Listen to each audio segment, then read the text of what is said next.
अस्सलाम वालेकुम जी। व्यूअर्स, आइए चलते हैं। ईद कुर्बान हो और आप गोश्त ना खाएं, जो हो नहीं सकता, और ऊपर से गर्मी भी शदीद हो, तो आपको अपनी सेहत का ख्याल रखना भी बहुत ज़रूरी है। तो आज हम तफ़सीलात आपको बताने जा रहे हैं कि आप गोश्त ज़रूर खाएं, लेकिन गोश्त के साथ कुछ ऐसे एहतियातें भी करनी हैं और ऐसी चीज़ें भी खानी जो आपकी सेहत के लिए बेहतर हों। तो माहरीन के मुताबिक जो है जी, ईद उल अज़हा के मौके के ऊपर कुर्बानी का गोश्त जो है वो एहतियात के साथ खाएँ।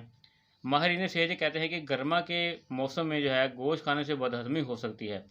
तो तभी माहरीन के मुताबिक ईद के दिनों में कोशिश करें कि खाना एहतियात से खाएँ, एतदाल से खाएँ। जबकि जो अमराज़ क़ल्ब यानी दिल वाले जो मरीज़ हैं, हार्ट पेशेंट हैं, शुगर के मरीज़ हैं, गुर्दों के मरीज़ हैं, वो कोशिश करें कि कलेजी, गुर्दे, मग़ज़ और पाए वगैरह खाने से परहेज़ करें। ये बातें ज़हन में रख लें कि जो ये मरीज़ हैं, ये ऐसी चीज़ें ना खाएँ। ठीक है जी, हाथ हौला रखें। आगे चलते हैं और देखते हैं कि मज़ीद आपने क्या एहतियात करनी है। माहरीन के मुताबिक कुर्बानी के गोश्त को कोशिश करें कि 1 हफ़्ते तक जो है वो स्टोर करें, इससे ज़्यादा स्टोर ना करें। लेकिन हम जो 3-3 माह रखते हैं, कोशिश करें कि जल्दी खा लिया करें और गरीबों का हिस्सा भी दिया करें।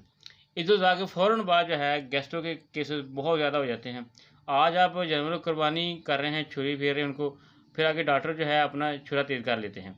अगर गोश्त सही तरीके से पका हुआ ना हो तो पेट और आंतों के मसाइल बढ़ जाते हैं। ये बात में ध्यान रख लें, गोश्त को अच्छी तरह लाज़मी पकाएँ। और वीडियो का आखिरी हिस्सा कि माहिरीन के मुताबिक जो है गोश्त के साथ साथ भई आप फल भी लाज़मी खाएँ और खाने से पहले अदरक का इस्तेमाल लाज़मी करें, और साथ में गुड़ जो है वो निज़ाम को बेहतर करता है, तो गुड़ भी और अदरक भी लाज़मी खाएँ और फल भी लाज़मी खाएँ। और कोशिश करें कि गोश्त खाने के साथ साथ जो है सॉफ्ट ड्रिंक्स का इस्तेमाल कम से कम करें, शिकंजी भी पिएँ, नींबू का लाज़मी इस्तेमाल करें।